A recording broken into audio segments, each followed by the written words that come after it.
Buen día. Buen día. Buen día. Hola. Buen día, profe. Buen día a todos. Esperamos 2 minutitos a ver si se une alguien más y arrancamos.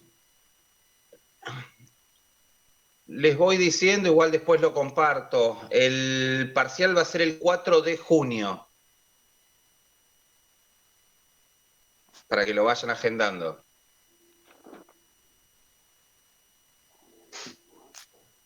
Igual después lo repito, pero...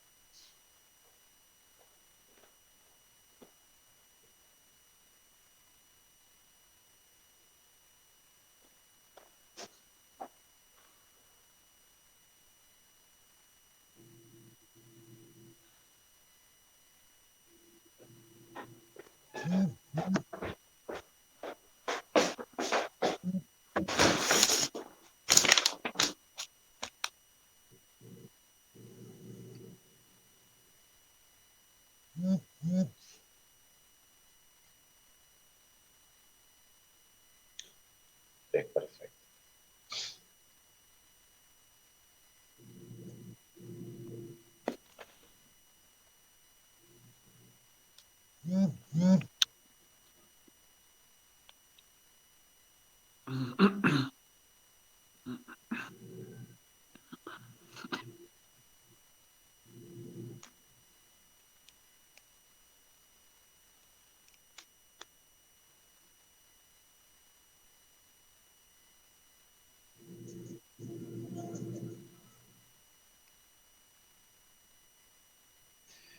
Bueno, ¿leyeron los fallos?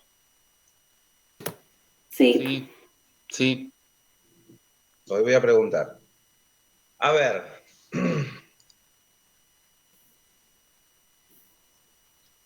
¿Se acuerdan que el otro día hablábamos de lo que eran declaraciones, derechos y garantías? Bueno, en estos dos artículos,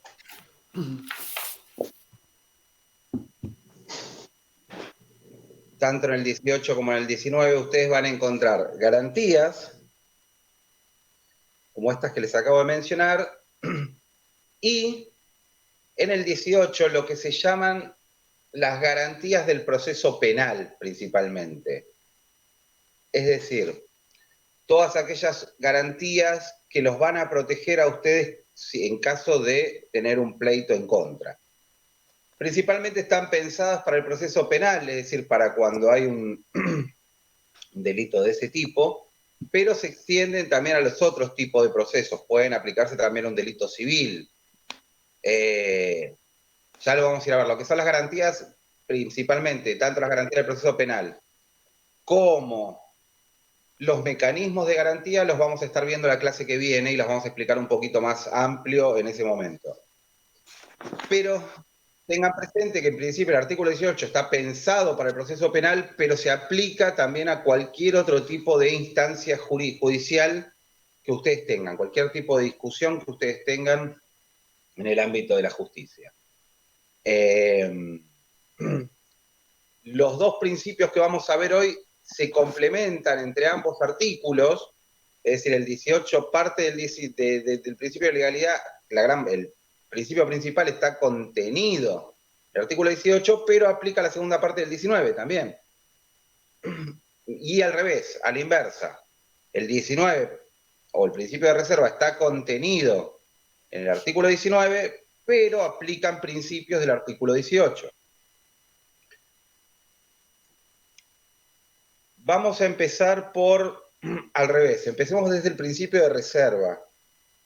¿Qué es este principio de reserva? A ver, algunos lo entendemos, es lo que ustedes pueden conocer como el famoso derecho a la intimidad. Se llama principio de reserva, yo les digo, les conviene esto para un examen, lo pueden, mientras que tenga todos los elementos, no hay ningún problema de que lo digan con las palabras que lo quieran decir. Yo recomiendo, el artículo 19 es bastante breve, que lo aprendan de memoria, porque es más fácil. En general no deben aprender las cosas de memoria, pero en este caso les va a ser más fácil a la hora de definirlo para poder encontrar todos los elementos. No es que si me lo definen con otras palabras, pero tiene los elementos, la respuesta va a estar mal. ¿Estamos? Pero, ¿qué dice el artículo 19? Las acciones privadas de los hombres que de ningún modo ofendan al orden y a la moral pública, ni perjudiquen a un tercero, solo están reservadas a Dios y exentas de la autoridad de los magistrados. Hasta ahí nos quedamos. Eso es el principio de reserva por excelencia. Esa primera parte del artículo 19, ¿se entiende? ¿Qué quiere decir? Acciones privadas.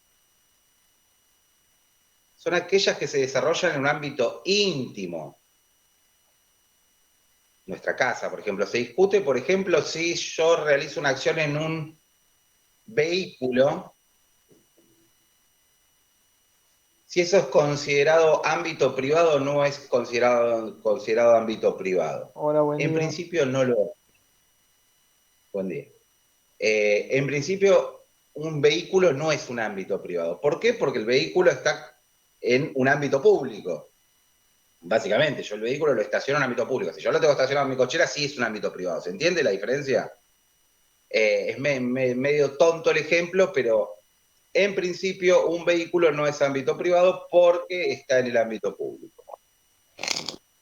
Generalmente este tipo de acciones es lo que nos referimos, más allá después de ir a Ponseti y de Balbín,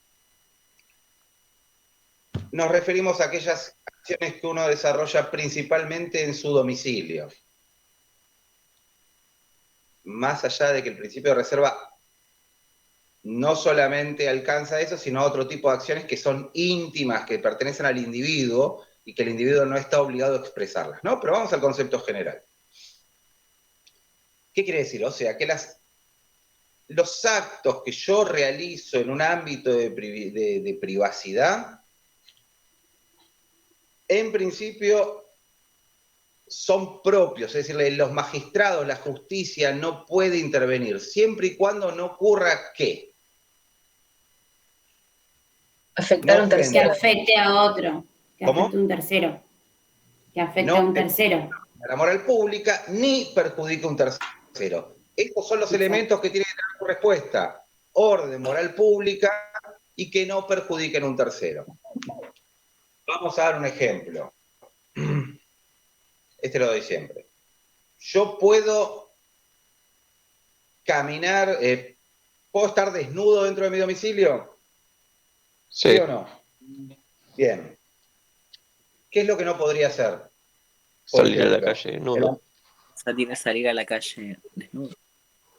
No, pero pensemos que sigo estando dentro de mi domicilio. Porque sigo estando en el Estar en ámbito, la en algo que ventana. considero yo mi ámbito de privacidad. ¿A dónde no podría salir? Ni al patio, Al ni patio. estar por la ventana, ni ninguna cosa Al que... balcón donde más gente te pueda ver. Exactamente, al balcón, por ejemplo, el patio, si nadie me mira, sigue siendo un ámbito de privacidad, ¿no? Pero Claro. sí, si no tiene vista el patio. Pero sí, puede ser, es el mismo ejemplo. Es lo mismo que un balcón. Yo no podría salir al balcón desnudo. ¿Por qué? ¿Qué estaría ofendiendo ahí? Puedo estar ofendiendo el orden o puedo estar ofendiendo la moral pública. Es que el problema es que son conceptos muy subjetivos, tanto orden como moral pública, son conceptos muy subjetivos y pueden ser ampliados o pueden ser restringidos dependiendo del momento social que se esté viviendo. En los casos más, mira, hay una historia jurisprudencial de fallos, ¿no? En la Argentina, por ejemplo, respecto de lo que es como para ubicar lo que es el momento, lo que es la moral pública, lo que es el orden público.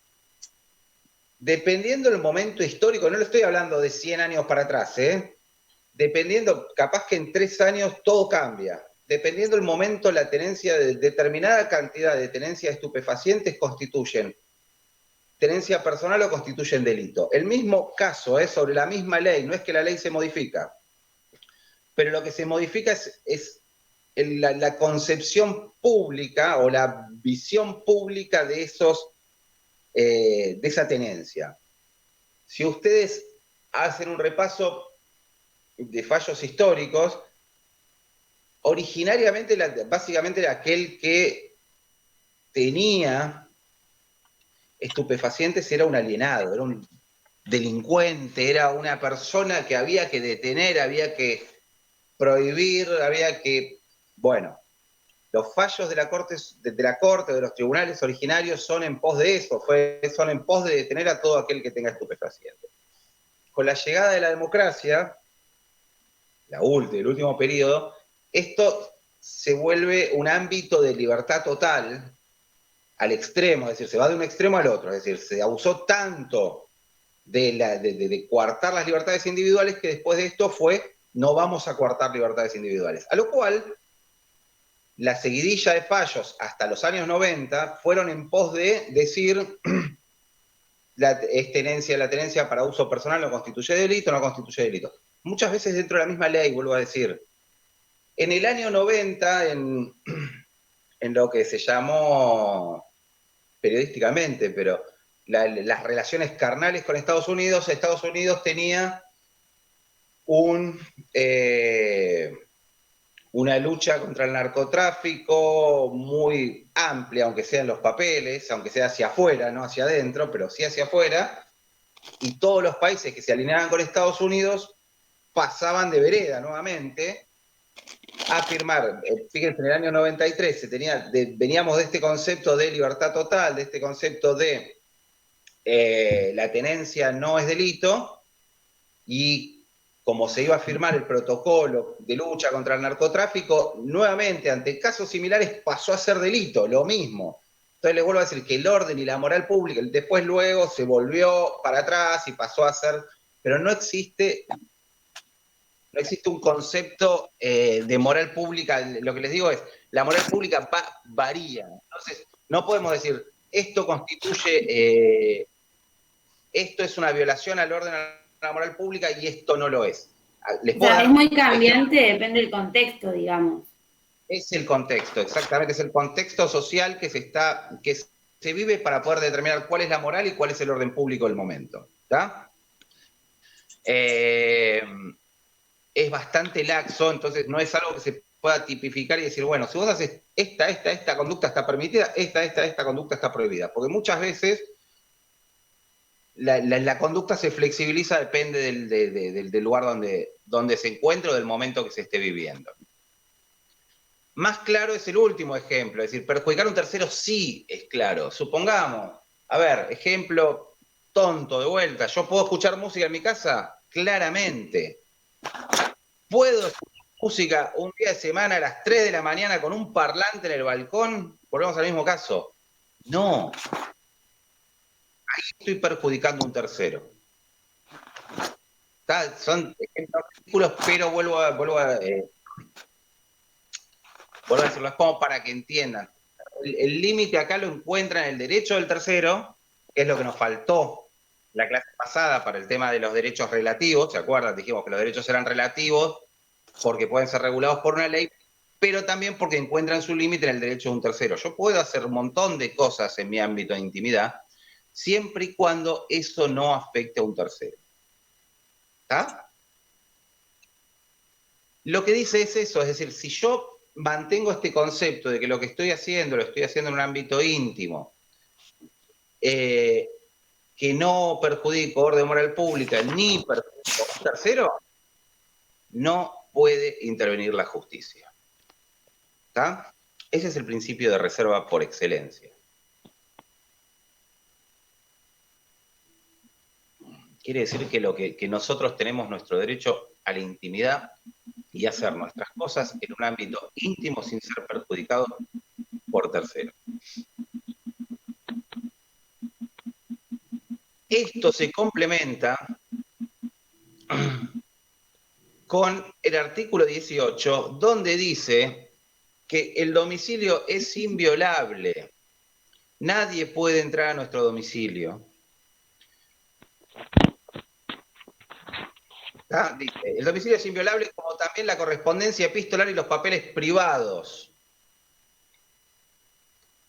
Y una ley determinará en qué casos y con qué justificativos podrá procederse a su allanamiento y ocupación.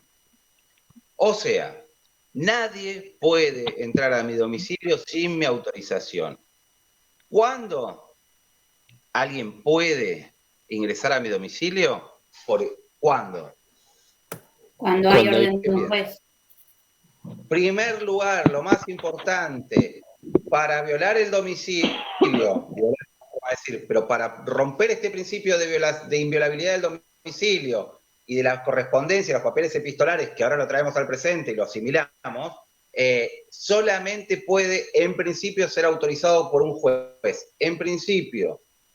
¿En qué otro caso podría, y ahí entramos en un límite entre privacidad y no privacidad, allanarse mi domicilio? O ingresar a alguien a mi domicilio. Si es necesario para un juicio o para un caso. No, ahí necesito orden de un juez. En caso de emergencia. ¿Qué tipo de emergencia? No sé, tendría que pensar. Pero, qué sé yo. Incendio es una emergencia, pero veámoslo desde el punto de vista jurídico. ¿En qué caso se podría ingresar a mi domicilio para, por ejemplo, para detenerme? Cuando esté en peligro la vida. En un entrenamiento. Sí, pero ¿qué sería? Eso se llaman delitos en flagrancia. Ejemplo, si yo veo, son los dos casos donde, que también se van a mezclar con el 18 y lo vamos a repetir la clase que viene, pero yo, por ejemplo, estoy en la puerta de un domicilio y tengo una persona gritando adentro, me van a matar, no puedo esperar, che, que venga el juez, llamen al juez que me dé la orden para yo poder ingresar. ¿Estamos? Ahí hay un delito en flagrancia y hay suficientes elementos como para romper este principio. Diferente sería, volviendo al tema que les di antes, si yo considero que hay gente consumiendo estupefacientes adentro de un domicilio. Claro. Aún, si yo pienso que hay gente traficando estupefacientes dentro de un domicilio.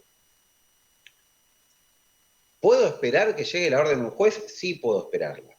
¿Tá? Necesito esperar que llegue una orden de juez, pues si no, todo lo que yo haga posterior a eso, como nació ilegal, todo lo que pase después va a ser ilegal.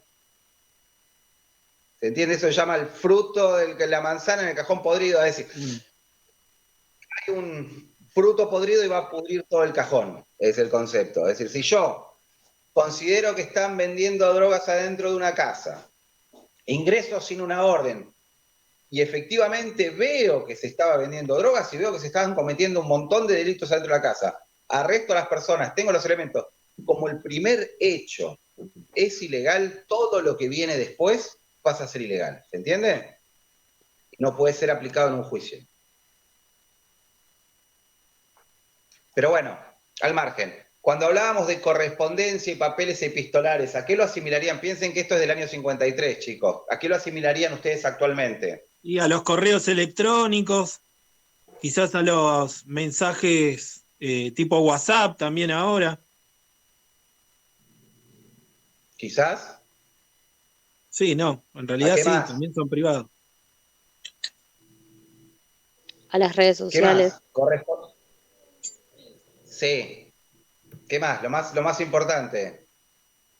Pues quizás para ustedes ya no tan importante porque ya se comunican más por WhatsApp que por otro medio, pero... Llamadas. ¿Cómo? Llamadas telefónicas. ¿Se acuerdan que yo les hablé? ¿Se acuerdan que yo les hablé del fallo Alavi? Sí, sí. Que les dije que el gobierno por ley había obligado a las compañías telefónicas a crear bases, a grabar todas nuestras llamadas telefónicas, etcétera, etcétera. No. Si no hay orden de un juez, no se puede grabar una llamada telefónica. No se puede, está prohibido. Es lo mismo, se asimila a esto, es este principio llevado a la modernidad. Pero no es tan complicado. Cuando se les pide definir el principio de reserva es eso.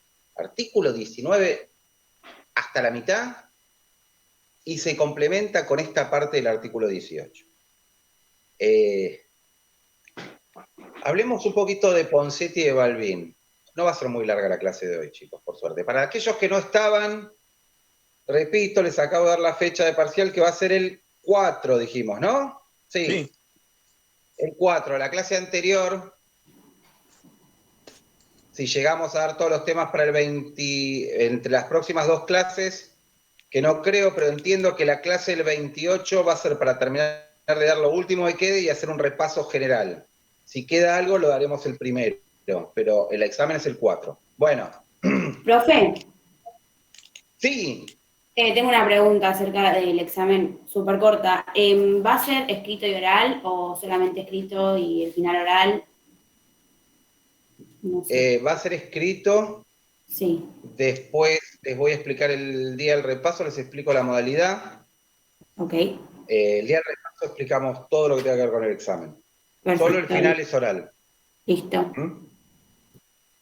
Profe. Hablemos de Ponseti. ¿Quién me va a hablar de Ponseti? Sí, Catalina. No quería hablar de Ponseti, te quería hacer una pregunta. Sí. El otro día salió una noticia, es re boludo lo que voy a preguntar, pero quería saber, porque habían hecho una fiesta clandestina en Nordelta y la policía había ingresado al barrio privado, pero no había ingresado a la casa. Entonces, las personas, dueños, le empezaron a nombrar derechos y bla. Entonces, no sé si lo que hicieron es correcto. Una cantidad de boludeces le dijeron que no tenían nada que ver. Tiene ahí la policía ante un delito de ese tipo, es fino conceptualmente, es decir, si se puede esperar la orden del juez o no se puede esperar la orden del juez. Yo creo que aplican cualquiera de los dos principios. Yo para mayor seguridad esperaría la orden de un juez. Es decir, lo que hizo la policía, si no mal recuerdo, fue ingresó al country, le permitió obviamente, no le pueden prohibir la entrada al country, y después acordonó la casa.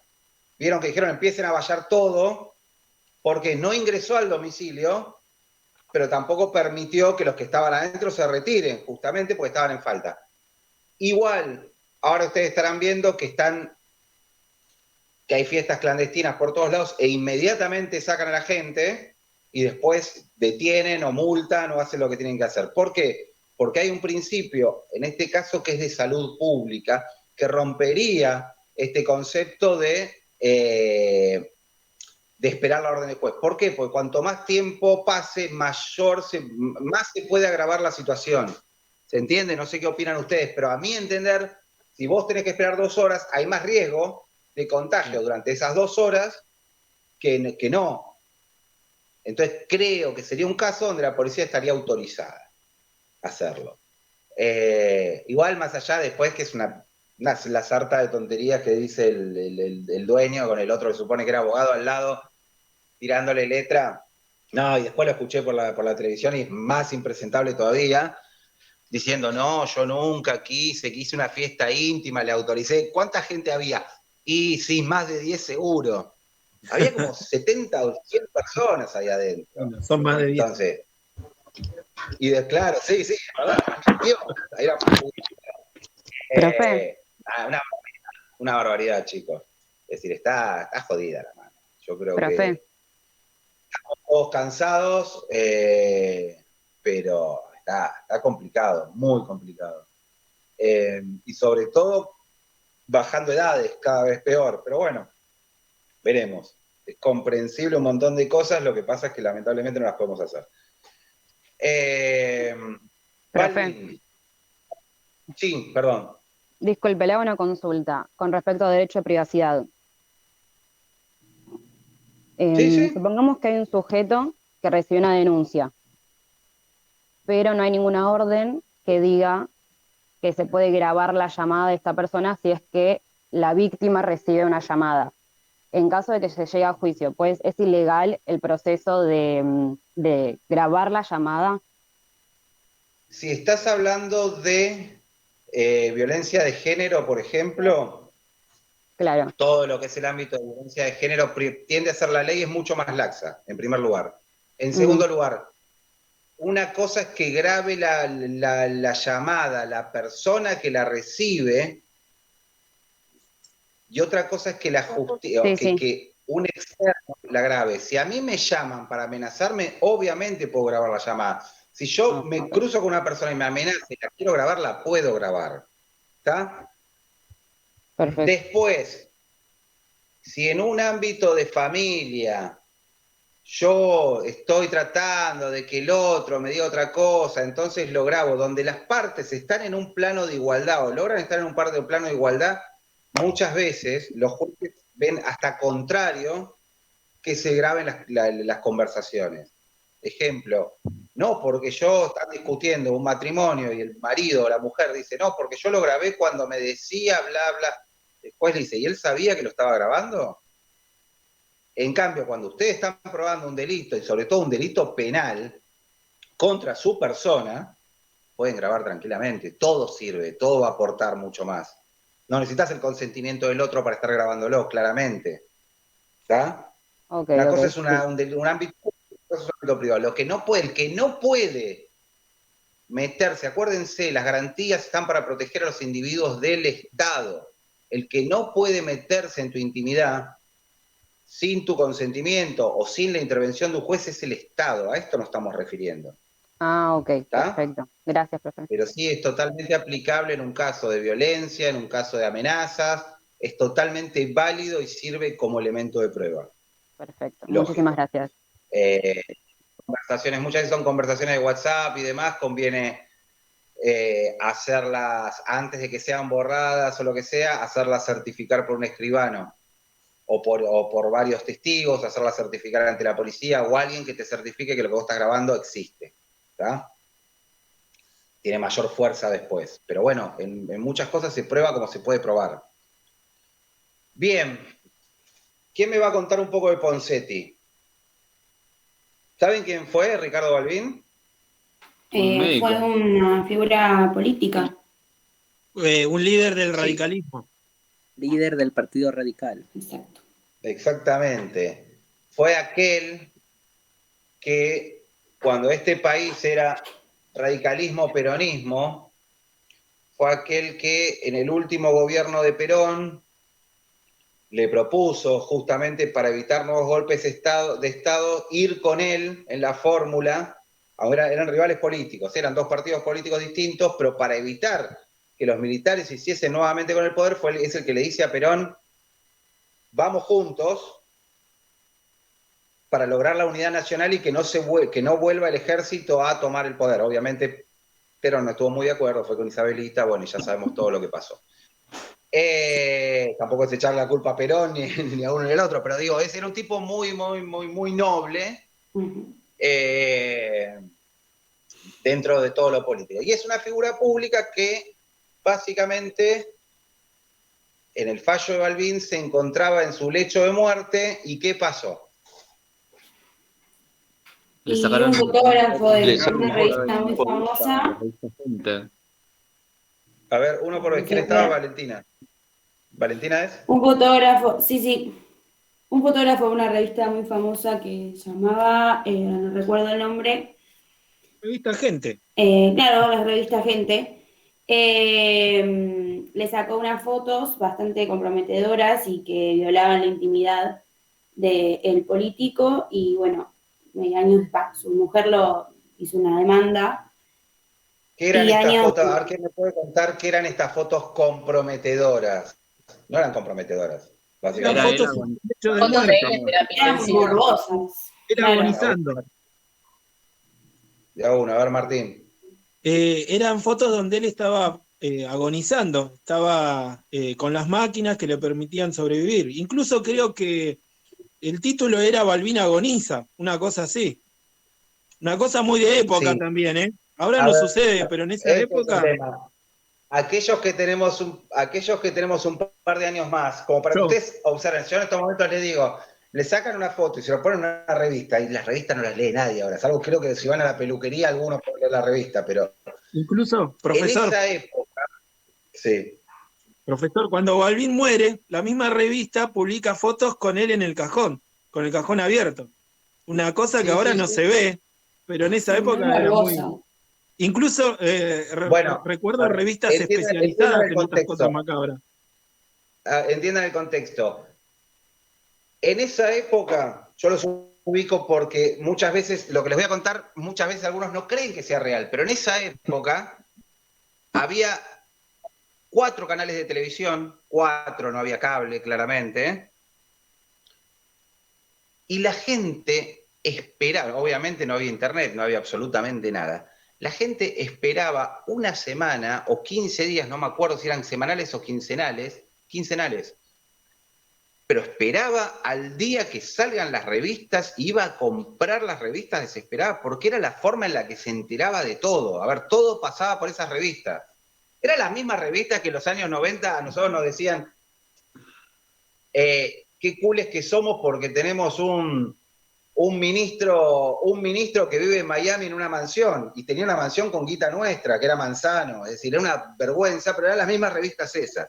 La gente, esas revistas eran las que formaban la opinión pública, porque las leía todo el mundo, o todo aquel que tenía un poco de dinero, aunque sea para poder comprarlas, pero se informaban por eso, chicos, leían las revistas. Hubo un caso muy parecido con el expresidente Menem, cuando le tomaron una foto también de una revista, no sé si fue Caras o Gente, en donde envía a juicio al periodista por sacar una foto dentro de su propiedad cuando tenía el hijo no reconocido, y se resolvió como 7 años después, o sea, eso fue en el 94, 96, y recién en el 2000 lo condenan al periodista por invadir la privacidad y por violar el artículo 19 de la Constitución Nacional.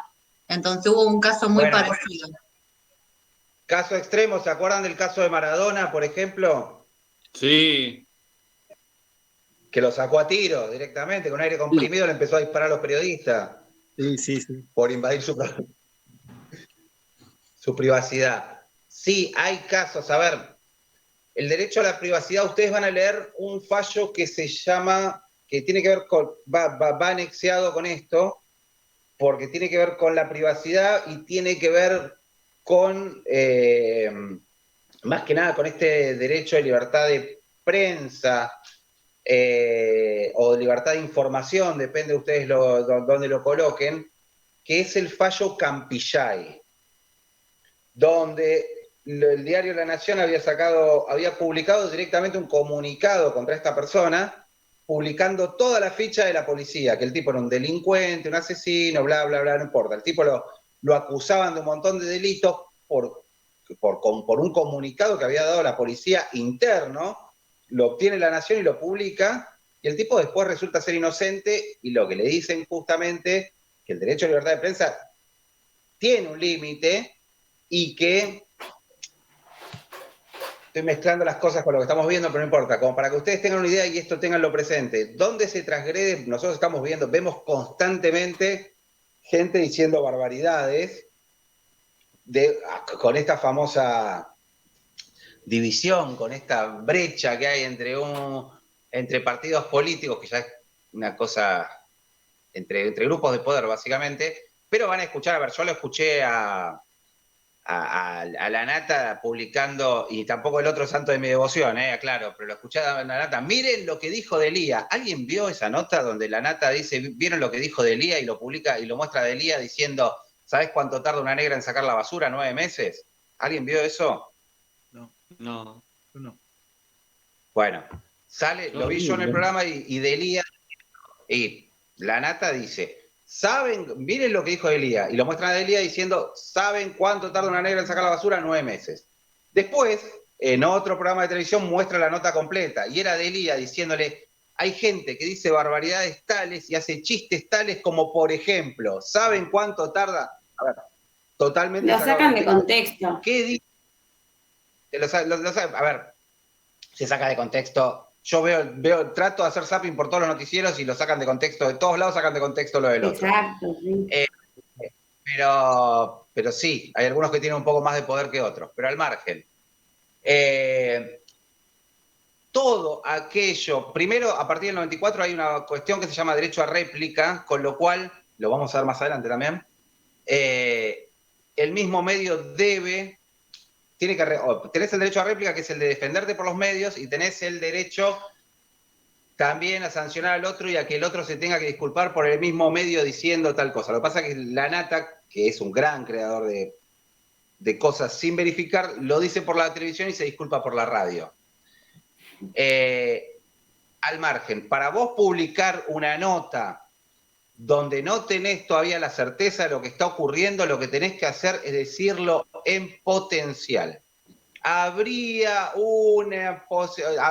trascendido que podría haber, ¿se entiende? No se tiene que decir tal persona hizo esto y esto.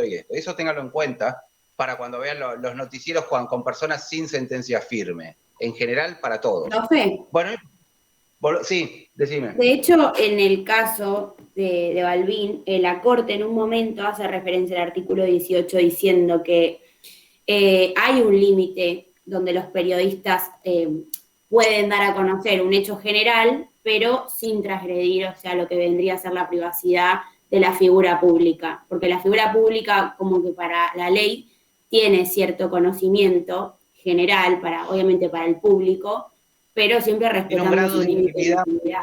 Dice el fallo que no es que, como decían los periodistas, al ser una persona pública no tiene intimidad. Claro. Es como se defendía Editorial Atlántida. Básicamente tiene una intimidad un poco más acotada, claramente, porque es una figura pública, pero sigue teniendo una intimidad. Y lo que hacía, bueno, lo que ocurre acá es lo que hablábamos antes, hay un choque de derechos.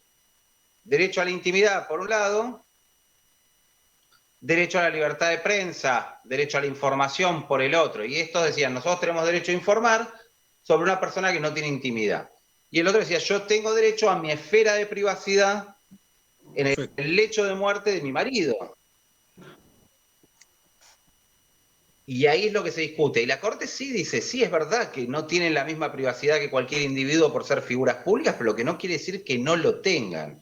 Acá hay un abuso de lo que puede ser el derecho a la información, una violación al derecho a la intimidad. O sea, este concepto de que los derechos limitan, no es solamente en el caso del derecho a la intimidad, es también en cualquier otro derecho. Mis derechos no son absolutos porque están limitados por los derechos de los terceros. Son las dos limitaciones que hablamos, ley y derecho de terceros. Bueno, acá hay un derecho de un tercero que yo traspasé, que yo fui más allá de mi derecho y violé el derecho del otro. El fallo, aquellos que tengan la oportunidad de leerlo completo, que es bastante largo, es poesía, chicos, en el sentido de que lo que escriben los abogados para fijar sus posturas es algo que no tiene demasiado sustento legal. Es decir, piensen que ustedes están partiendo de 2 artículos de la Constitución Nacional y los tipos en base a esos 2 artículos escriben, utilizando jurisprudencia, utilizando algún tratado internacional, pero hacen No hay más que eso, cualquier... Es muy, es lindo de leer, es pesado, pero digo, es lindo ver lo que escribieron. Es un fallo largo. Y finalmente lo condenan a la Editorial Atlántida a pagar con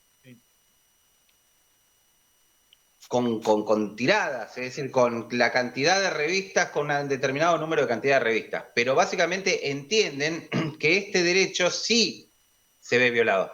Para aquellos, perdón, porque nos fuimos al final y no hablamos de lo que pasó en el medio, pero para aquellos que no lo terminaron de entender, lo que pasa es que va un periodista, saca fotos en el lecho de muerte de una persona y las publica en la tapa, en la revista.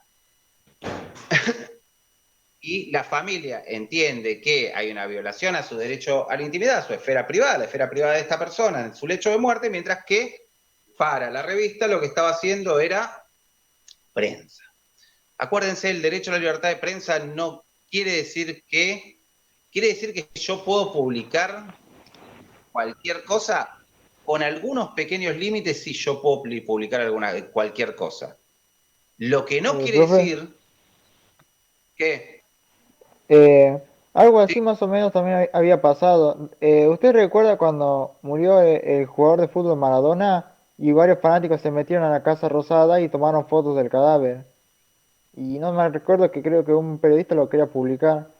No, ese no fue el del servicio fúnebre. No fue. Del que preparaba el Maradona sepelio. estaba con el cajón cerrado. Sí, Fue la exactamente. cotería. Fue el servicio. Fue en el servicio fúnebre. Igual, aunque no fue en la casa, lo de Balbín tampoco fue en la casa, chicos. Es decir, por eso les digo, en principio es en la casa, pero hay lugares que son ámbitos de privacidad. Una cama en un hospital, en una habitación de un hospital es un lugar privado en principio para este tipo de cosas, no privado para los enfermeros.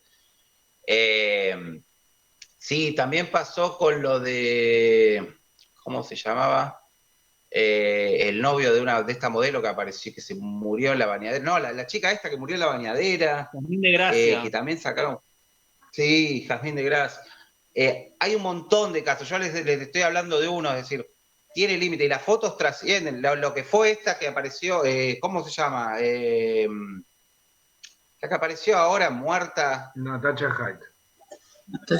Natasha Hyde, exactamente. Lo mismo, es decir, obviamente si lo publicás en la prensa, estás rompiendo, después vas a tener consecuencias. Obviamente también hay que ver el costo-beneficio. Muchas veces lo que vos tengas que pagar como fundación, igual te deja una buena ganancia, no vas a ir preso por publicar esto.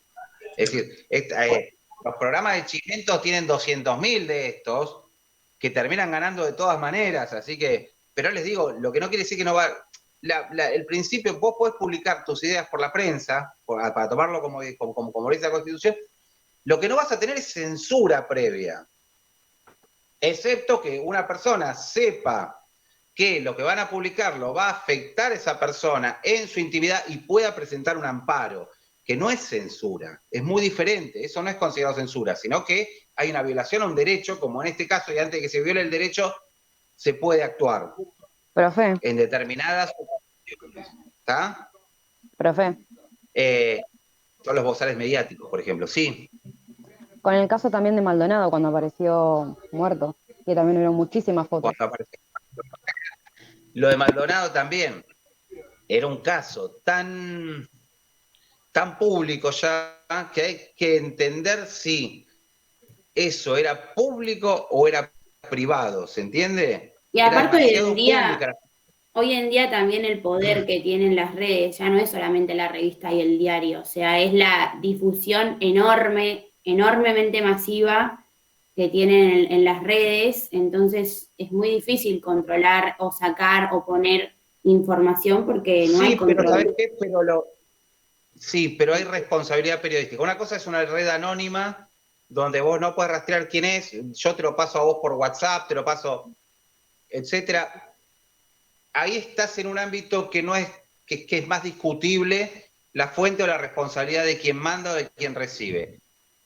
El periodista tiene, dentro de su carrera, un código de ética que tiene que seguir. Y esto rompe con esa ética, chicos. Entonces, la responsabilidad periodística sí está. Después, que trascienda, que todos en las redes estemos viendo un montón de cosas, no quiere decir que deba o que pueda un periodista mostrarlo públicamente. ¿Estamos? Bien. Profe, hubo muchos fallos, hubo 2 fallos conocidos, que fue el de Jessica Sirio, que se difundió por las redes y fue condenado y bueno, y le dieron la razón a ella y bueno, con la contraindicación de que no figuran más datos de empresas, nada de su persona, ¿no? Pero la justicia falló a favor de ella, ¿no? Y hubo otros casos también. Vuelvo a decir, hay un montón de casos de estos y un montón que no se sabe, que ustedes no saben, pero, o que yo tampoco sé, ¿no? Digamos que no sabemos, pero vuelvo a decir, no es que se puede decir cualquier cosa, más allá de que constantemente vemos que se dice cualquier cosa, no quiere decir que detrás de cada una de esas cosas que se dicen barbaridades después no haya una causa y no haya una sanción, después no nos enteraremos. Bueno, el otro fallo es un poco más entretenido, aunque sea. Principio de legalidad, chicos, como para que ustedes tengan una idea, es la primera parte del 18. Yo no puedo ser juzgado, acá dice obviamente, para ser penado tengo que ser juzgado, y para ser juzgado tiene que haber una ley anterior al hecho que se me reputa que condene ese acto, básicamente. Tiene que haber una ley que diga que eso que estoy haciendo es ilegal. Esa ley tiene que ser anterior al hecho. ¿Está? Eso es el principio de legalidad. Ningún habitante de la nación puede ser penado sin juicio previo fundado en ley anterior al proceso. Eso es el principio de legalidad. Este principio de legalidad nos lleva a otro principio, que es el de irretroactividad de la ley. ¿Qué quiere decir esto? Una ley no puede ir nunca para atrás, chicos. Una ley no puede ser retroactiva, salvo, ¿en qué caso? ¿Cuándo a mí me podrían aplicar una ley posterior? Cuando esta ley sea reemplazada por otra que beneficia a la persona, ¿no? No sé si lo dije bien. Cuando la ley... Exactamente. Cuando, a ver, supongamos que yo fui condenado por un delito a 6 años de prisión y posteriormente se modifica el Código Penal y ese delito pasa a... desaparece como delito o tiene una pena menor. No quiere decir que yo, cuando fui condenado, estuve mal condenado. Lo que quiere decir es que a mí me van a aplicar la ley nueva y en caso que el delito ya no sea delito, me van a dejar en libertad y si se bajó la condena, me van a reducir la condena. ¿Está?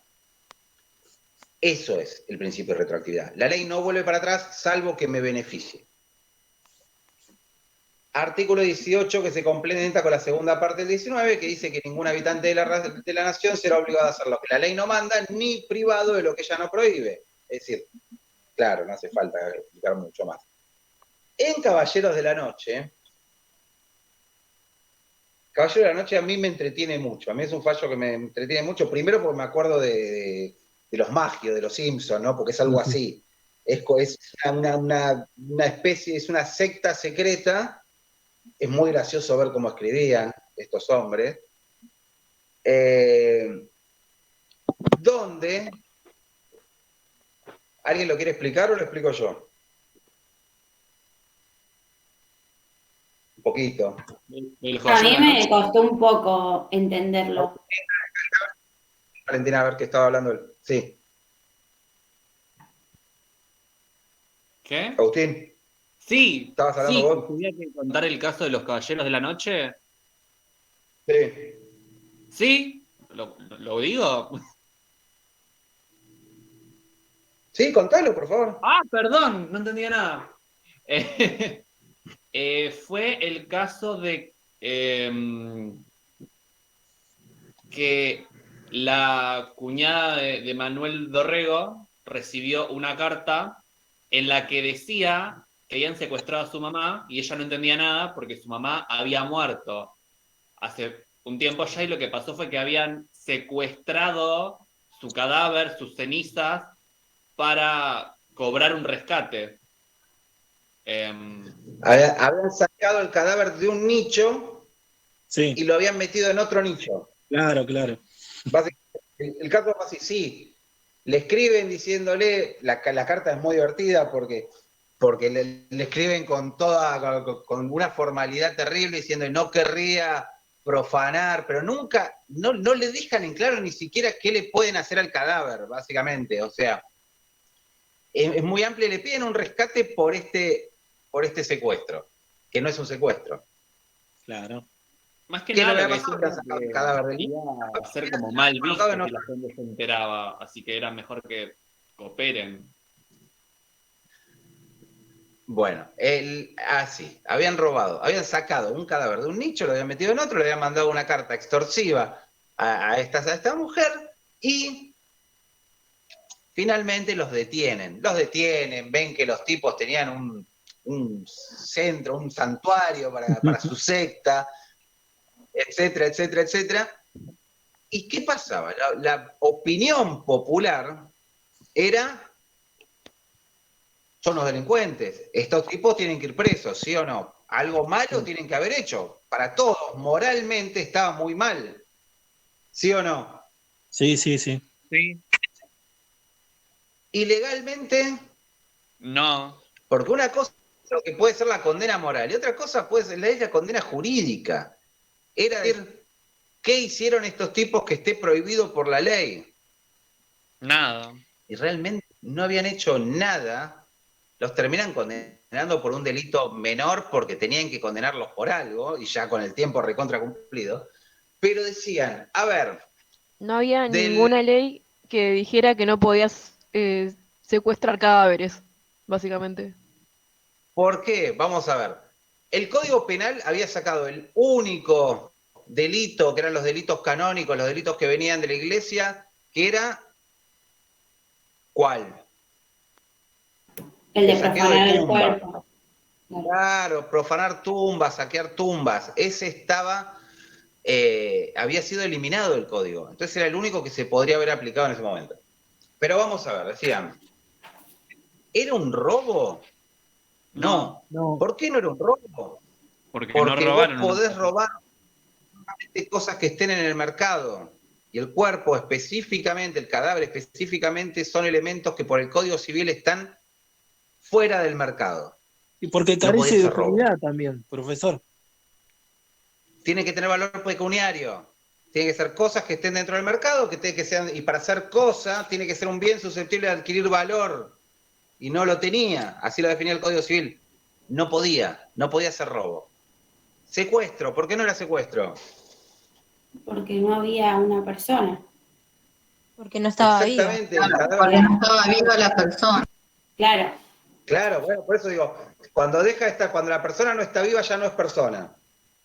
Ahí se convierte en un cadáver, se convierte en otra denominación que da el Código Civil, que es un cadáver, que es un bien fuera del mercado. Listo. No hay persona, por lo cual no hay secuestro. ¿Había violación del domicilio? No. No, porque los muertos no tienen domicilio. Consideraban que el domicilio era la habitación y el hincho no era El lugar de residencia habitual de una persona. El domicilio es el lugar de residencia habitual de una persona. Y como dijimos que no había persona, tampoco había domicilio. Tampoco habían forzado la entrada del nicho, o sea que tampoco había destrucción de la propiedad privada. No había nada. Finalmente los terminan condenando por extorsión, y encima era extorsión simple, porque no, ni siquiera encima es una tentativa de extorsión porque no llegaron a cobrar el rescate o lo que ellos estaban pidiendo. O sea, una condena de, ahí ya me olvidé, pero fue un mes o 3 meses. 3 meses. 3 meses. Creo que meses. Una condena de 3 meses que ya estaba recontra cumplida por el tiempo que habían estado detenidos. Claro. Creo que era un mes y 3 meses era para el que estaba prófugo. 3 meses era para el que estaba prófugo, por eso me olvidé de esa parte. Pero a ver, es macabro, ¿no? Pero es muy entretenido como ellos. Es que en una parte decía del caso que por más odioso e inmoral que sea, no había por qué condenar. O sea, porque es que era un delito. No había nada que avale.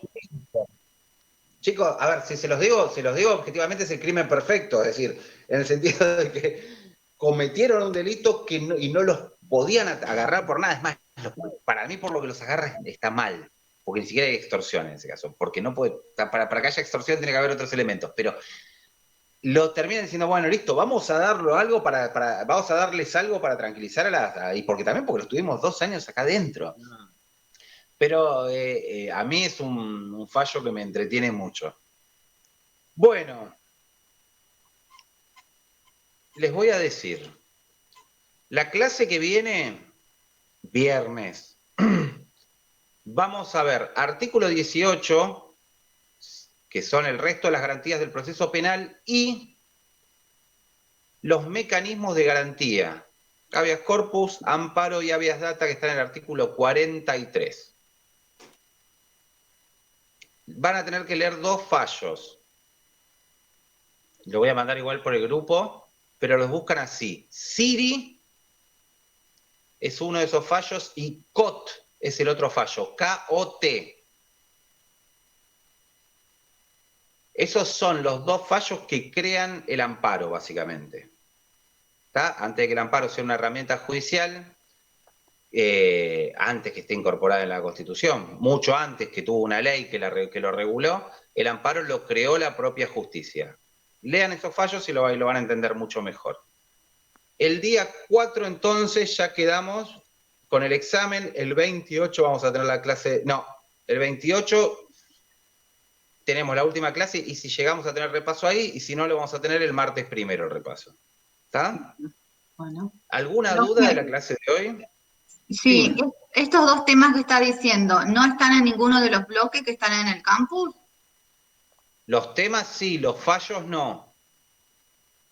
Porque vuelvo a hacer el pedido a la chica que está en el grupo para que me agregue. Yo ahora escribo por mensaje el número.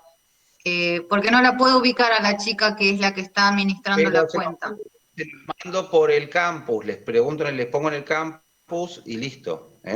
Ah, bueno, sí, yo estoy manejándome por el campus porque si lo va Ahora, a colocar en... ¿cuáles son los fachos? Ya lo estoy subiendo. Estefanía. Bueno, gracias. Estefanía, te están hablando. Profe, Sí, ¿quién me habla? No, Agustín, Sí. ¿no estás en el grupo de WhatsApp, en los grupos de WhatsApp? No. Ahí yo anoto el número. Pasame tu número y te mando el link. O pido Dale, que te agregue. ahí No sé si ya lo estoy anotalo escribiendo. acá y yo ahí te agendo. Dale, ahí te pongo mi nombre, ahí está. Listo. profe, ¿y los Gracias. fallos están en el manual como los anteriores? Gracias. Los fallos no, pero los buscan son fallos. Los van a ver 80 veces en la carrera, así que no les va a venir mal verlos ahora. Bueno, perfecto.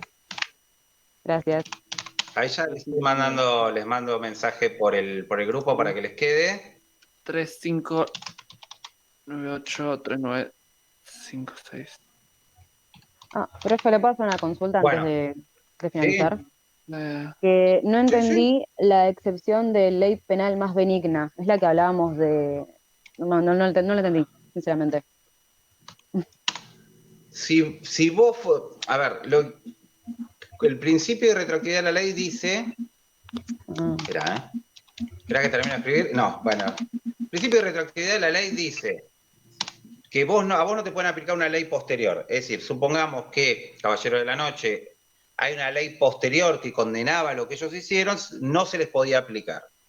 Solamente a vos te pueden aplicar una ley que venga después, si esa ley que viene después a vos te beneficia. Ajá. Te di el ejemplo práctico. Vos fuiste condenada por un delito, ¿no? Por robar un chancho. Y fuiste condenada a 4 años. Y después resulta que dentro de los elementos o dentro de sale una ley después que dice que robar chanchos no es delito, vos capaz que estuviste 2 años presa, no es que vas a tener que cumplir los otros 2 años, sino que te van a aplicar la nueva ley y vas a quedar en libertad. Eso es que te apliquen una ley que es mejor que la que te aplicaron en su momento. Ah, ok, perfecto. Ahora sí. ¿Entendiste, segura? Sí, gracias, profe. De nada. Bueno, ahí le estoy mandando el mensaje. No sé qué corno escribí. Bueno, ¿alguna duda más?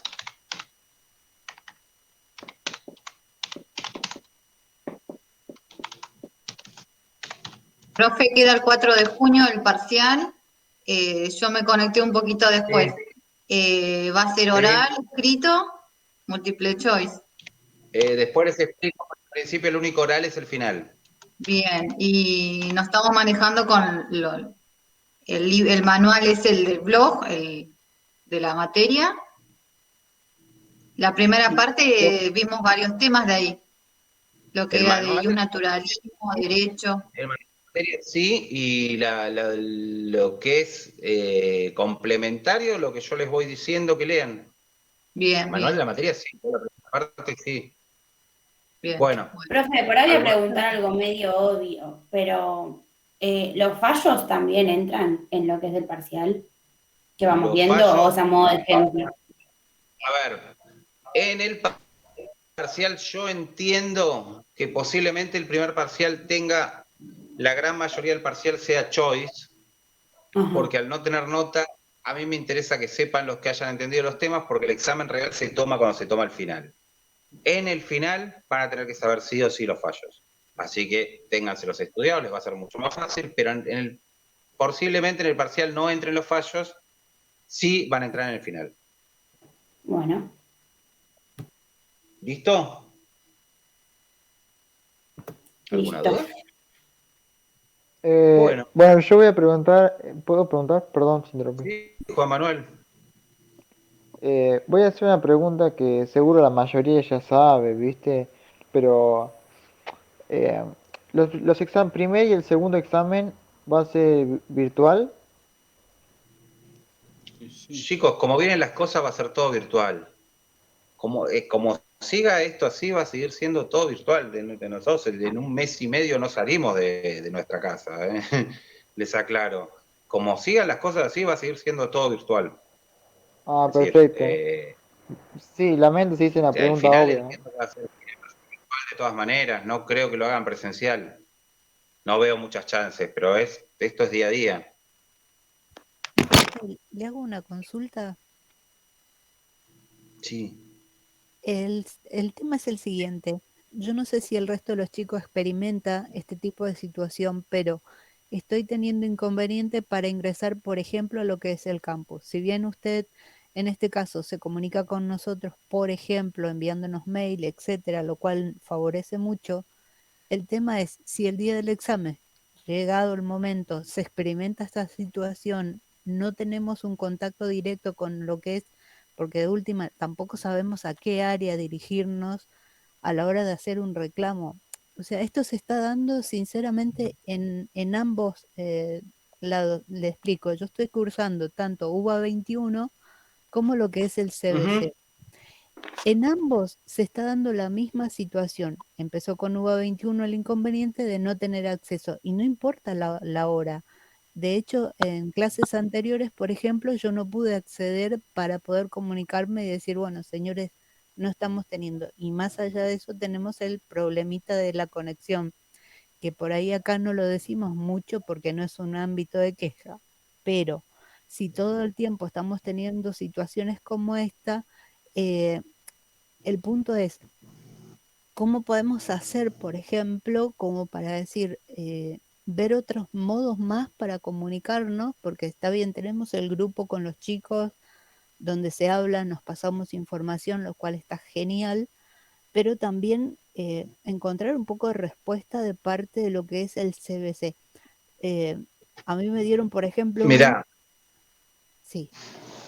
Mira, yo te cuento, yo hasta el cuatrimestre pasado, entendiendo esta situación, y yo sé que, a ver, yo sé que tengo muchos alumnos que tienen conflictos de conectividad, que tienen conflictos para acceder aún hasta a un teléfono o a una computadora para poder tomar las clases. Yo hasta el cuatrimestre pasado directamente grababa las clases en audio y las enviaba por grupo para no tener que estar haciendo todo esto, y después era 24/7, recibía consultas por el grupo de WhatsApp y las contestaba inmediatamente, porque era la única forma en la cual yo sabía que todos podían tener un acceso parejo a lo que eran las clases. Eran clases de calidad y era discutible, es decir, creo que en este ida y vuelta es un poco más fácil. Sí hacía la clase de repaso para poder darles este ida y vuelta, pero para que no se compliquen tanto ustedes. Y los exámenes mismos yo los enviaba individualmente con un tiempo, decía, tenían media hora, los enviaba individualmente vía WhatsApp y me enviaban las respuestas individualmente vía WhatsApp. Era a lo único que yo sé que todos en cierta forma podían acceder.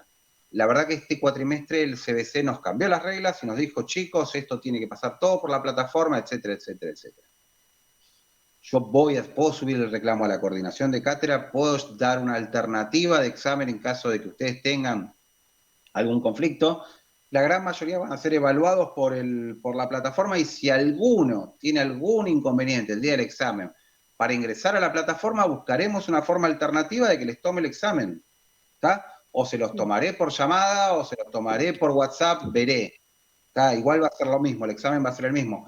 El tema es que ustedes en la plataforma tienen una constancia de que lo que pasa, pasa. Acá lo tienen que discutir un poco más, pero bueno, yo quejas no he tenido. No, de hecho dice lo que es elevar con, digamos, comprobante de que efectivamente no está funcionando la plataforma.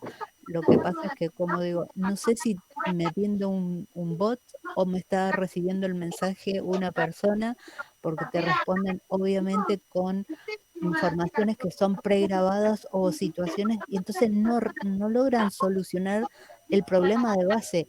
Tal vez yo se lo puedo decir a usted y, como dice usted, lo eleva y tal vez alguien más los escucha. Pero bueno, No, está igual bien, yo nosotros estamos en la entiendo y de misma. hecho me vine buscando la forma de... Yo trabajo también dentro del rectorado y, a ver, todos los expedientes que veía en forma manual, en forma papel, los veo por sistema y a veces me vuelvo loco.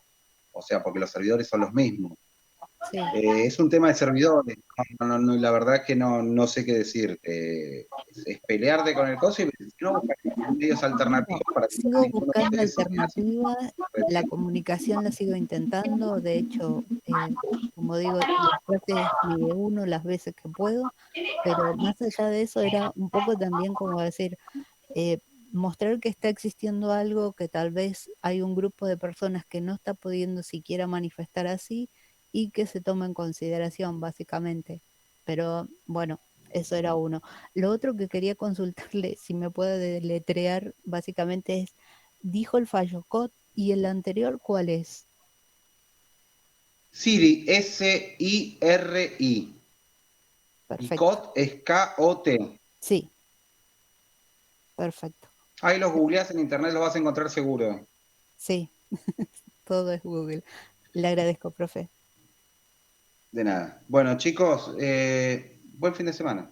Igualmente. Nos vemos el viernes que viene. Cualquier duda, me escriben y si es algo no para todos, si tienen alguna consulta, me mandan por privado, no hay ningún problema. ¿Está bien?